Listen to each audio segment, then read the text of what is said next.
Welcome to Limitless, the Blind Beginnings podcast where seeing things differently inspires limitless possibilities. This podcast is being brought to you by Blind Beginnings, an organization based in Vancouver, Canada, that supports children and youth who are blind or partially sighted, along with their families. Limitless was created in order to inform, educate, entertain, and share stories from within the blind and partially sighted community, in order to show the world that the opportunities for those who are blind or partially sighted are truly limitless. And now, it is my pleasure to introduce you to your host, the Executive Director and Founder of Blind Beginnings, Shawn Marcellet. Welcome back to Limitless, the Blind Beginnings podcast. I'm your host, Shawn Marcellet. Thank you so much for joining us again this week. Today, we're talking about schools for the blind, which is going to be really interesting because I did not attend a school for the blind. And my co-host today is Clement, who also did not attend a school for the blind. Welcome, Clement. Hi, yeah, this is going to be very interesting for me too, just because I know that, we haven't had a school for the blind. Well, my experience has been we haven't had a school for the blind in Vancouver since I was growing up. And I know W. Ross is kind of the only one we have in Canada, and that's always something that kind of surprises people. So I'm looking forward to hearing more about this because I don't get a lot of chance to really kind of dig in and talk to somebody who's actually been to a school for the blind and talk about it kind of in depth. So this will be really fun. Yes, my understanding is the School for the Blind in Vancouver closed in 1980. 1979, 1980, which was exactly when I started school, like kindergarten. So everyone can figure out my age now. So we have a guest today, Lily, who went to a school for the blind. Welcome, Lily. Hi, Shawn. Hi, Clement. So happy to be here. Yeah, thanks for joining us. So great to have you. Maybe you can start by introducing, tell us a little bit about your vision and the school that you went to. Sure. So I was born with an eye condition called optic nerve hypoplasia. And I am totally blind. So I was totally blind since birth.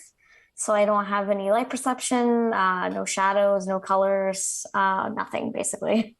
Since I was born blind, I went to the School for the Blind at W. Ross in Ontario. From grade 1 to 4, and then from grade 9 to 12, basically. Oh, awesome. So there was a few years in between that you didn't. Cool. All right. That's I was homeschooled though, so I've never actually been in a public school. So okay. That was a whole different experience. That's also an interesting experience to hear about too.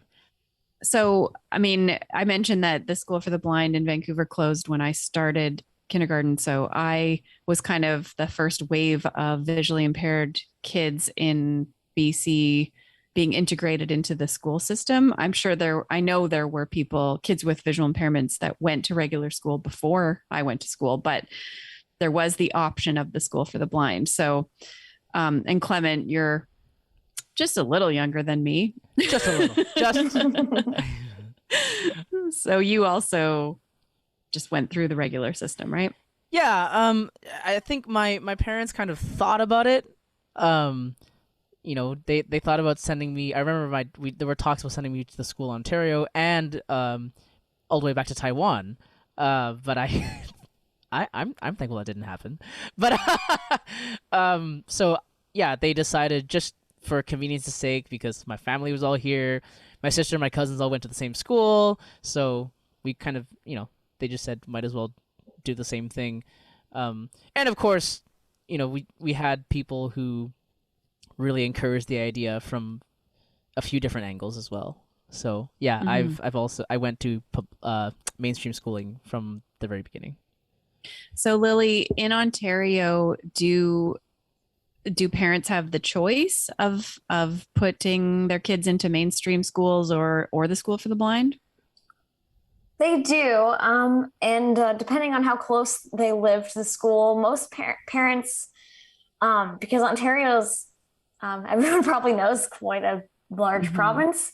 So parents who have their kids, say, living in Ottawa or, I don't know, Toronto, which is further away from the school, more parents tend to choose to put their kids through mainstream school. Whereas if they live 20 minutes away, it's just sort of a no-brainer to send them to W. Ross. And so you live close to the school? I lived close, but we actually moved closer because we wanted to find a place that was halfway between my dad's work and the school. So that's how we ended up in a small town. Okay. Okay. I have some friends that went to W. Ross Macdonald, and their family lived really far away. So they lived at the school. Did you go home at the end of each day, or were you there overnight? Just because we were 20 minutes away, I went home at the end of each day. Yeah, I would say probably more than half of the students didn't though, and they would stay during the week and then go home on the weekends. Right. Okay. So, have you talked to your parents about why they chose the school for the blind over mainstream school? Yeah, I have. It was basically just they wanted me to have a lot of the support that they have because the support that W. Ross offers is very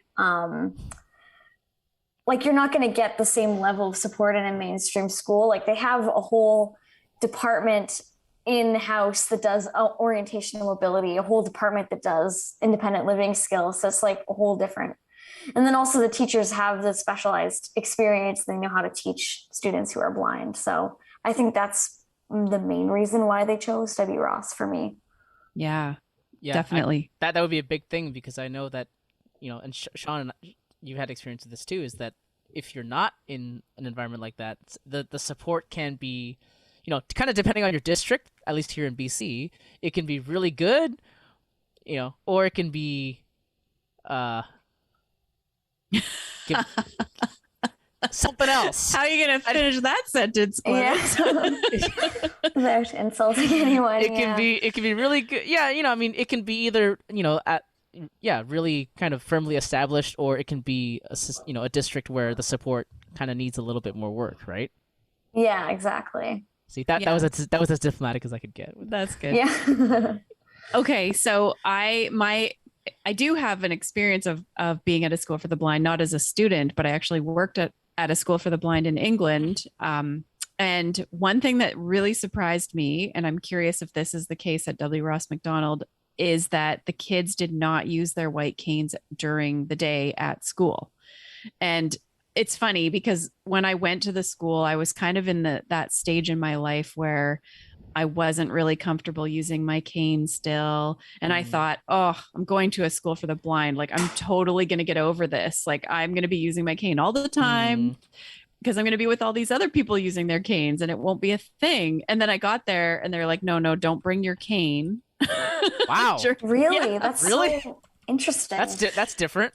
Okay. So that's not how it was in Ontario?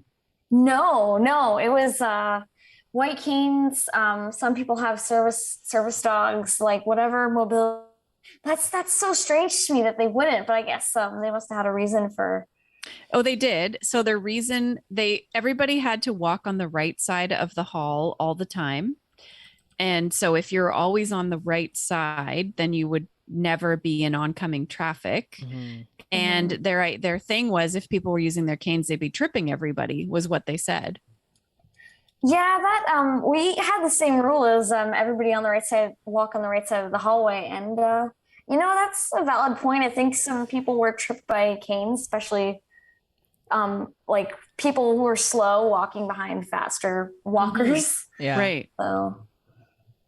Yeah, that one really surprised me. That does seem surprising because you'd think that one of the first things they would teach you is how to use your cane in a way that at least as much as is possible doesn't trip people up, because sometimes that's not something that happens just with blind people. I mean, sighted people trip all the time. It's not like it's a blind thing.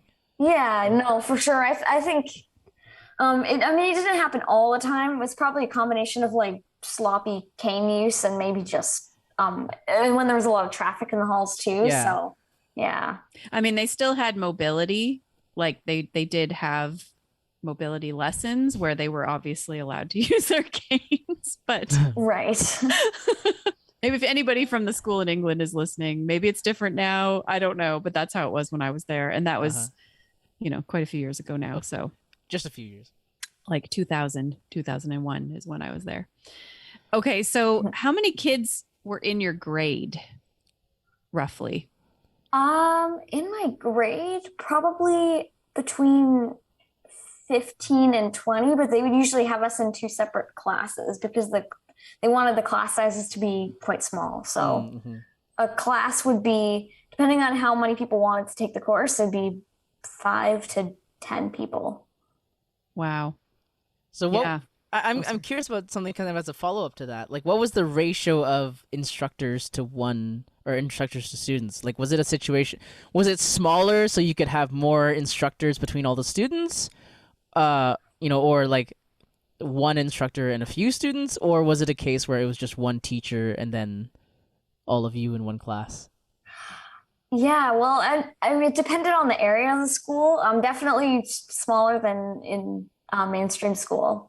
So in elementary, when kids were a little more needed a little more extra support, it would almost be like a 1-to-2 ratio or 1-to-3. Oh, wow. But then when you got into high school, it would usually be just one teacher with a class of sometimes 10 students. Okay. So like when I was in school in social studies, I remember having to color a lot of maps, which was like really not fun being visually impaired. I'm just curious, some of those things must have not been part of your world to like color the map of the world and label it over and over and over. What would have been the alternative if there was one? I'm curious. How did you learn geography? Yeah. A lot of like tactile diagrams, a lot of tactile globes, people getting creative and building maps out of Lego and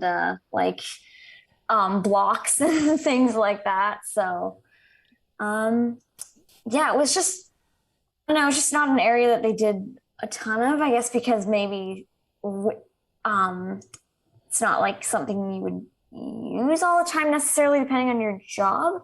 I mean, it is good to know how to map out your space and stuff. It's just a lot of like tactile, even like taking a piece of, I don't even know what those, like Bristol board, and putting like dots on it, like just depending on what the student liked and what felt best to them. Did they ever have you doing things like labeling a certain place, or was it kind of more like the input side where you would look at a tactile map and memorize it? Or were there other things where they would say, okay, so here's a tactile map that's not filled out. What part of the world is over here or over there? Did they ever do anything like that? Yeah, for geography, it was mostly just input, like here's a tactile map. This is what the world looks like. A lot of the times where you had to label or like fill in your own map was when you were doing orientation and mobility or O&M, and just like if you're trying to learn the bus routes, you can go to yourself or something. Like, okay, where's the bus stop? Where's the I don't know, where's the Tim's? Okay. Another subject I'm really interested in is PE, which I feel like would be one of the huge benefits of going to a school for the blind. Yes. Because gym class, when you're the only blind kid, is interesting. Basketball, volleyball, badminton. Guessing you didn't have to play any of those at the school for the blind. No, definitely not. I'm really curious to see how you guys manage that, being the one person in your class. Well, I was going to say PE classes either didn't happen at all, which was my experience, or you have some luckier kids who kind of get to do something off to the side as the rest of the kids were playing basketball. Okay. I did have one year when my PE teacher was a little bit more forceful in making sure I did stuff, so I did learn how to dribble. While everybody actually played the games and shot hoops and stuff, I learned to dribble, so that was cool. But yeah, that's for the most part, it didn't. For the most part, it definitely didn't happen a whole lot. We learn the skill part, which is the boring part that everybody kind of has to get through to do the fun part, which is playing the game. Except when it comes to playing the game, it's usually deemed not safe. Yeah. and then we're sitting on the sidelines or in the weight room or doing something else. Yeah. So not super fun. I was actually in an adapted PE class in high school, but they still played all those games, and they would try using a large, like a beach ball for volleyball. Yeah. I still couldn't see it. It just didn't hurt as much when I got hit in the head. So what was gym class? Soft, right? Yeah, exactly. What was gym class like for you, Lily? It's definitely not that experience. Goalball was a big unit in our gym class because goalball's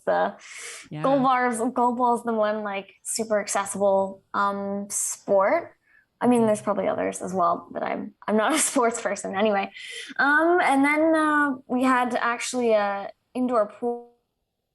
Part of gym class was sometimes you would go in the pool and do laps and like improve your swimming, do some playing around in the water with the ball, do different teams. I think one year we did basketball and then just used a ball with a bell in it and just sort of played kind of slow motion. Okay. Yeah, that's really cool. So it's funny you mentioned goalball because I play goalball. And I remember when I went to W. Ross Macdonald for the first time for a tournament, and they said they kept the court year round, and I was like, I would go to a school for the blind just for that. So, but that's cool about swimming and the other things that, because I think again it was kind of like an halfway or nothing for me. I don't know, Shawn, you could speak to this too, but it was often, like I said earlier, either didn't happen or you kind of do part of it. So like in swimming, we probably would have done laps, but we wouldn't have been allowed to actually do any of the quote unquote more game type of things. Yeah, no, I wouldn't want a ball to hit you in the face or anything. Right. So when you were in high school, were there any subjects that you took outside of the School for the Blind? No. I did work experience and stuff like that, but I just really liked it there, so I didn't really want to leave, to be honest. Can you talk about what was the ILS program, Independent Living Skills Instruction, like? I would say it was fairly good. They're probably the best ILS program that I've had experience with. And it's sort of a combination of doing a little bit of in-class or during the day instruction. Sometimes students get maybe an hour a week, and then you can cook something or clean. But then also some of that is reinforced. A lot of it is being reinforced for the students who stay overnight. Part of the residents, the staff's job is to help them like reinforce their life skills training, and some of them teach them new skills as well. So you're sort of learning the stuff during the day, and then when you're in the units, living space, you're sort of reinforcing it, which is nice.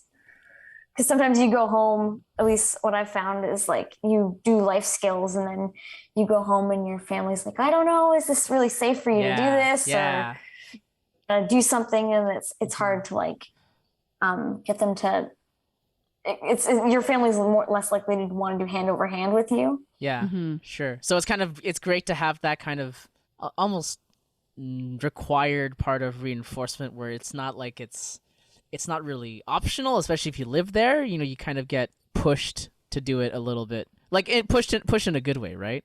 It's definitely if you learn, like for a lot of us here, I learned life skills and stuff during the day, but then going home to an environment where people weren't so keen to let me do it, they took a lot longer to develop than I guess for someone who, if they were living there at the time, they could learn something during the day and then they'd get a chance to apply it in the evening at res. That's really cool. So when you left high school, could you cook and clean and like, do you feel like you could live independently? Yeah, I do that now. Actually, I still live with some other people, but I'm the kind of the designated cleaner at our house. So built up my confidence a lot to have that ILS support. I'm curious. This is kind of a on the spot question, but I'm curious. You said you went from grade 1 to 4, and then from 9 to 12. So what was it like, kind of transitioning between the school for the blind and homeschooling and back? Because homeschooling is, that's a whole, like you said earlier, that's a whole other experience, even compared to mainstream schooling. So what was the process of that like? The process of transitioning to homeschooling was quite fast. I don't really remember it. It was I just was sick for a couple of weeks, and then I was like, oh, it's actually, now that I'm thinking about it, I think I'd actually like to keep her home. And all of a sudden, I was not a student at W. Ross anymore, and that was nice. But I didn't have a lot of like friends, so it was nice going back to school. I actually there was actually a waiting list when I tried to go back for high school. I tried to go back for grade 8, and they were like, oh, you have to go on the waiting list. We're so full. I think they were close to capacity at that point. What about learning wise? Was it harder? Was it easier? I felt like it was easy enough both ways, just because not to brag or anything, but I've always been like a good student. So either way, I just sort of picked things up. I think it was different in that, like, I was the only student, so I couldn't really compare myself to other. Like if I was doing better than other people, I almost felt like I was getting slowed down, or in certain subjects where I struggled, I almost felt bad. So you couldn't really compare yourself to people when you're in a class of 1. I'm always jealous when someone says they're a good student, because I really wasn't.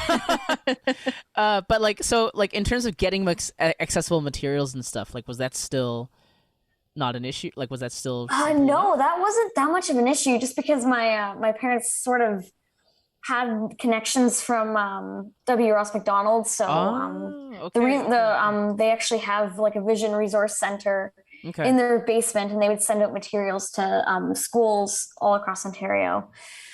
So they would send out some materials to us if my mom ordered like math textbooks or different textbooks, and then a lot of it was too because my mom actually was really proactive, and she learned Braille, and she was the one who taught me. So she could mark my work, and then because I was the only student, it was easy for her to, if she couldn't find something in an accessible format, she would just read the lesson out, kind of thing.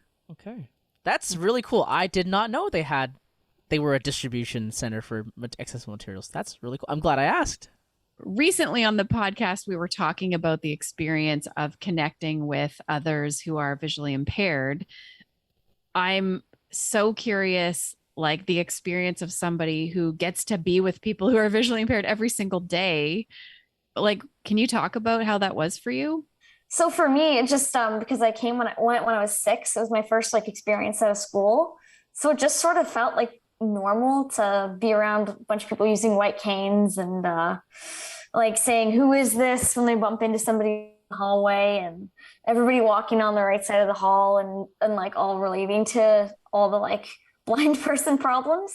So that was so like normalized for me, because it was my only school experience, that every time I went to like a family dinner or to like my grandma's church or something, and like was expected to play with like all the sighted kids, I didn't know what to do, because it was just kind of a shock. Like, what, these kids are running all over, and they're playing around me, and I don't know if they're talking to me or if they're talking to somebody else. It was just and they're grabbing my shoulder to guide me, and at that point I didn't have like the skills to explain.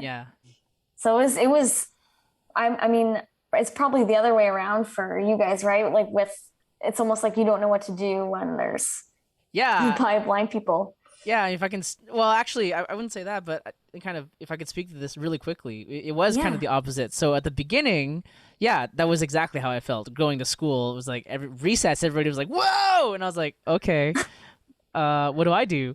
Until my teacher very kindly and sternly pushed me out the door and said, go play with them. And I was like, okay.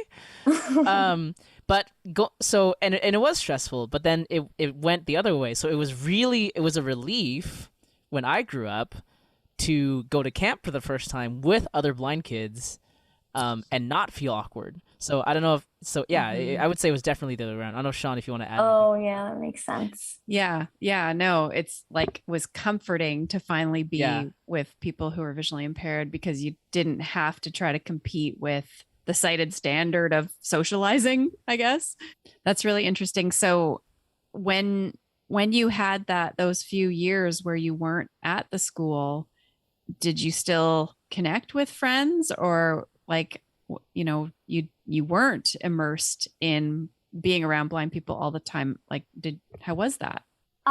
Yeah, I just I did a lot of more events in my community. Like I joined a cooking club and a pottery club and just things to get me out of the house. And just it was hard. It's harder to keep in touch. Like unless you're really good friends. Like I only really kept in touch with one person from the school. So a lot of my friends, they were more acquaintances that were sighted kids from when I was homeschooled. What do you think are the advantages of going to a school for the blind? And maybe it's hard to know if you can't compare it to like what it would be like to go to a regular school or a typical school. But what do you think? What did you love about it the most, I guess, is a good way to ask. Yeah, sure. I would say the biggest advantage was just the amount of options out there. There were a lot of options for what kind of sports you could do. We had wrestling teams, and they would compete with like fully sighted wrestlers, which was really cool. And there was like an indoor and outdoor track. There was the pool. There was like so many different huge gym, a bunch of equipment. So lots of like athletic stuff to do if that was what you were into. Or they had like multiple pianos, and they would do shows every year for the community and invite the community to go. And they'd actually teach students multiple instruments. So if you were into music, that there was lots for you to do. And if you were into radio broadcasting or like communications and stuff, there was a whole studio you could use. It was just really cool, the amount of equipment that was there. And then also the amount of like one-on-one time you had with staff to like sort of like they wanted you to be independent, but it was really nice when you're just trying something new to like have a little bit of extra support. So what were not that you've listed all those things? What were you most into when you were there?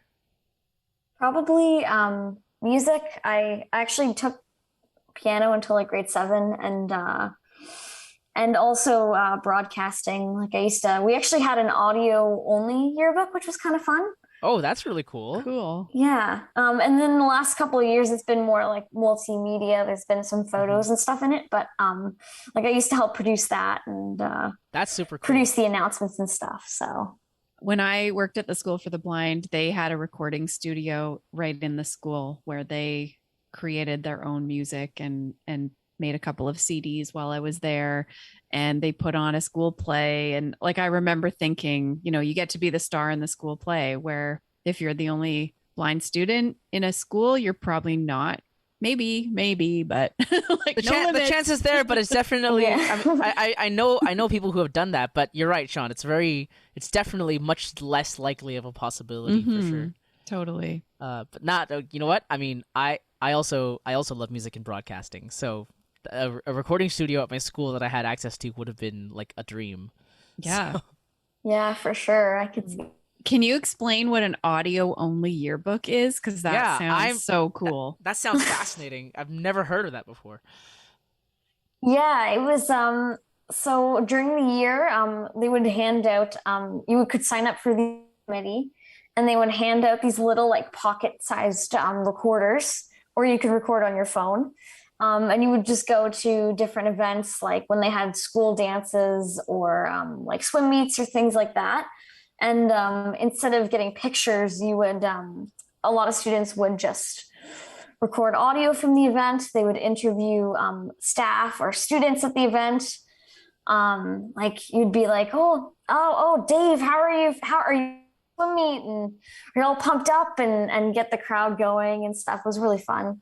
And then at the end of the year, people like me and some other students would edit it all and pick the best bits and put it on.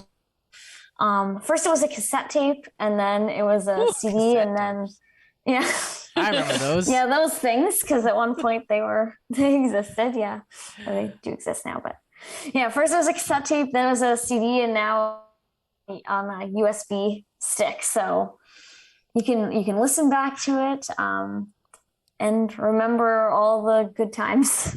That's okay. Super cool. So I think we found a new project, Shawn, that we can... Well, maybe, but it reminds me of my friends and I used to do when we went to camp. Yeah. Was everybody had their own little digital recorder, tape recorder back in those days. Yeah. And I still have some cassette tapes, recordings of, and we would just put it on record while we were hanging out. Yep.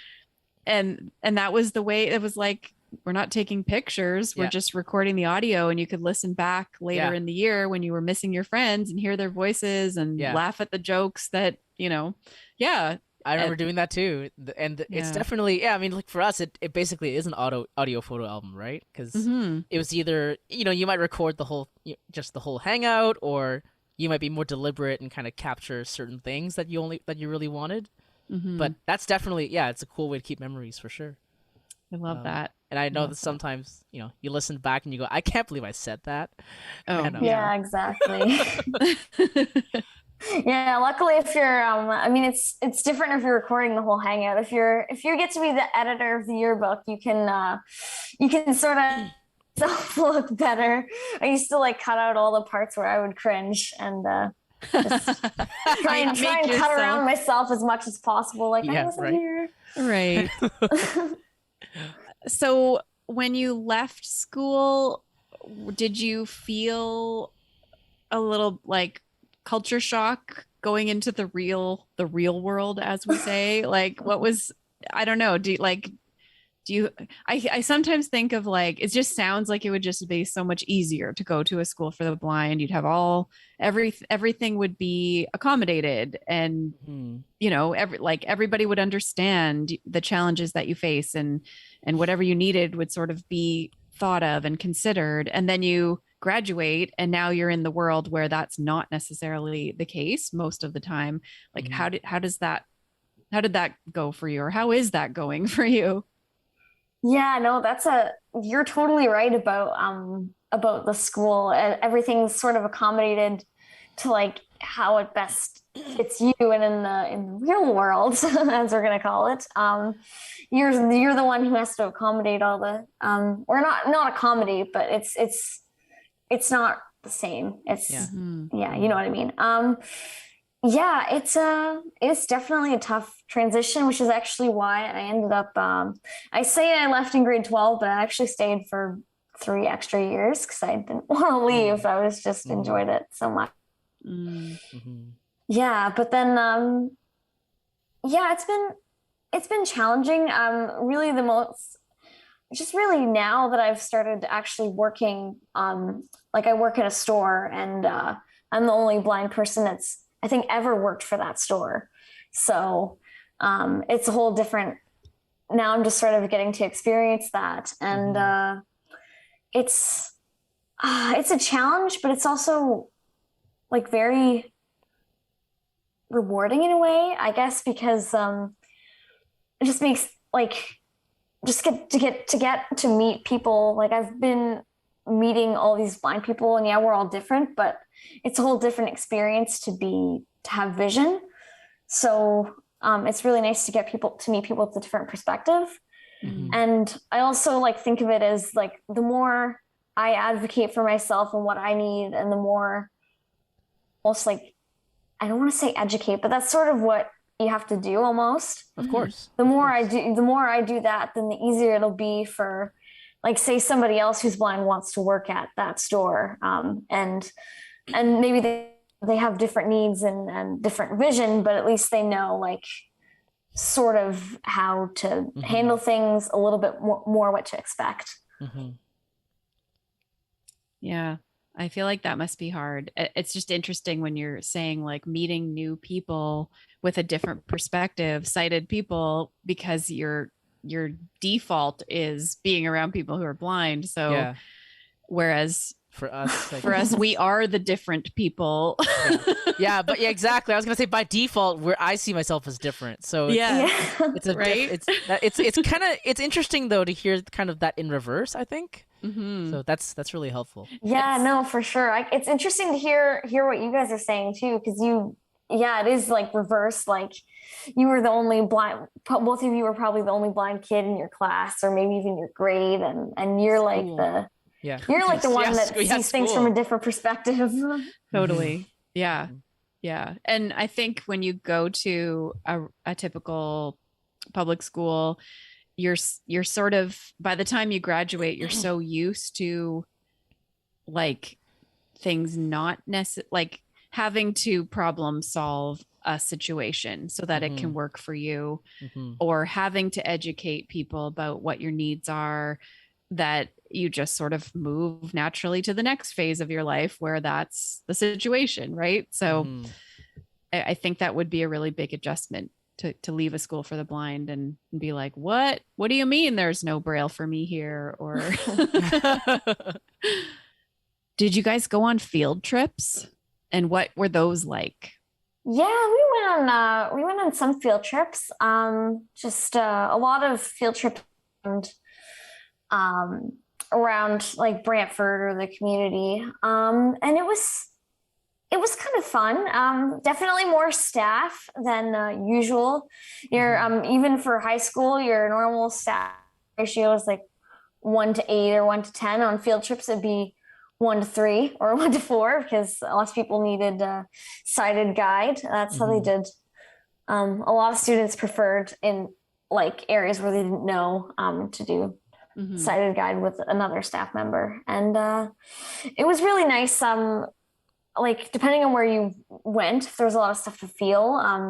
A lot of times the school would have a conversation with the museum or wherever you were going beforehand, and you didn't even really have to ask. They would just sort of like, oh, who wants to touch this cool statue or whatever. It was just sort of expected that you'd want to explore stuff with your hands, which is kind of cool. That is cool.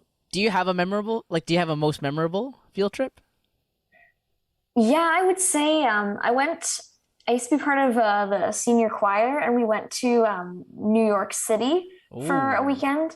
Yes. And it was just so cool getting to walk through like actually being in Central Park. And we went to a couple of musicals, and we got to meet kids from an American school for the blind, which was kind of fun because I'd only met W. Ross blind kids, so it was like blind kids with accents. It was kind of fun.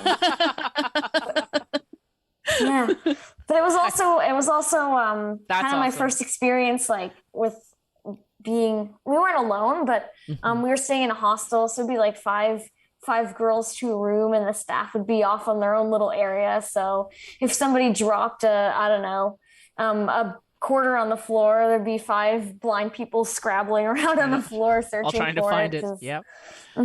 That's awesome. Wow. Field trip to New York. I mean, I guess, yeah, when I was in high school, we went to Disneyland, our school band. So that sounds fun. That was pretty fun too. Yeah. But New York would be awesome. My choir went to Europe, so I'm trying not to be too envious, but New York would still be amazing. Musicals, oh my gosh. Yeah, you got to get into the choir. You don't even have to. You can just go on trips, and you're not the lead singer, so if you mess up, it's not a big deal. And so, do you keep in touch? You've moved to BC now. Your friend, do you keep in touch with your friends from Ontario? Do you feel like you have a blind community around you as an adult? My main blind community is in Ontario, just because like we all went to school together. A lot of people stayed for like years and years and years, like me. So yeah, which is not. It's okay because not a lot of people are getting together anyway right now with all the COVID restrictions. So like it's no real problem to get me on FaceTime or Skype or whatever from BC because everyone's just doing it at home. Yeah. Right. I think if things did open up again and people started getting together and stuff, I might feel a little more left out. But yeah, as it is, it's been not that hard keeping in touch with people. I think that having a network of blind friends is important when you're transitioning into the sighted real world. Yep. Or you know what? Exactly. Not even when you're transitioning. Just when you live a lot in the sighted world, it's definitely, for me, even for I think you and I, Shawn, it's we spend a lot of our time around sighted people, but it's still definitely important to have that kind of backbone community of blind people who you can hang out with and kind of just not, where all the kind of a lot of the social stresses, like the different ones, kind of just don't have to apply for a while. So that's true for sure. Do you handle when people tell you that you're an inspiration? Yeah, like asking questions like, oh well, somebody at store the other day told me that I'd like inspire them, and somebody was like, oh, you're like you're doing so much better than I expected, and like how do you deal with the to like bounce talk to people about stuff like that too, for sure. Yeah. And it's great not to have to do that, right? When you can just hang out and not have to be, kind of the inspirational person in the room. Yeah, exactly. Yeah. I guess nobody's inspiring at the blind school. Yeah, no, we're all just your average Joe, just going to. That's really interesting. Yeah, there'd be nobody telling you how amazing you are, or one of the best parts about being part of the community, for sure. Yeah. Well, thank you so much for joining us, Lily. This has been so interesting to hear your experience. I really appreciate you being here. Yeah, thank you, Shawn, and thank you, Clement, and letting me talk about the school. And I hope that I don't know if anybody lives in Ontario that listens to Limitless and they're not sure what they want to do, if they ever want to go, if that helps you make a decision, that would be awesome. Actually, that's a good point. People from other provinces, kids from other provinces can go to W. Ross, right? I think they can. It's pretty rare that people want to do that. The only person I know that was from a different area actually was somebody, one of my friends who was actually originally from the States. She actually got dual, which is kind of strange because they have so many schools for the blind in the States, but she actually got like dual citizenship so she could go. Wow. Yeah, like she was an adult, so she could do that and stuff. But she really wanted to go to W. Ross, so she got dual citizenship, and she stayed in where she lived on the weekends in Canada. And yeah, she really wanted to go. So, yeah. So I guess there's a wait list, and maybe priority goes to Ontario kids. But yeah, I do know of a couple people from other provinces who've gone there. So I guess if somebody really wanted to check that out, they could. But yeah, most of Canada, kids that are blind are just going to the regular neighborhood school. So exactly. Well, thanks again for joining us. And thank you, Clement, for being my co-host today. No, it was awesome. Thanks for sharing, Lily. I appreciate it. You've been listening to Limitless, the Blind Beginnings podcast. If you have a question, a comment, a future topic request, please send us an email to limitless@blindbeginnings.ca. Please share our podcast with a friend, like, subscribe, leave us a rating, and join us next time. This podcast has been brought to you by Blind Beginnings, an organization based in Vancouver, Canada, that supports children and youth who are blind or partially sighted, along with their families. Music for this podcast is composed by Shawn Bishop and Clement Chow. Production and audio editing by Rob Minot. For more information about Blind Beginnings and the work it does to support children and youth who are blind and partially sighted, along with their families, visit us on the web at www.blindbeginnings.ca, and also remember to follow us on Facebook, Instagram, and Twitter. We thank you for joining us, and we look forward to seeing you next time.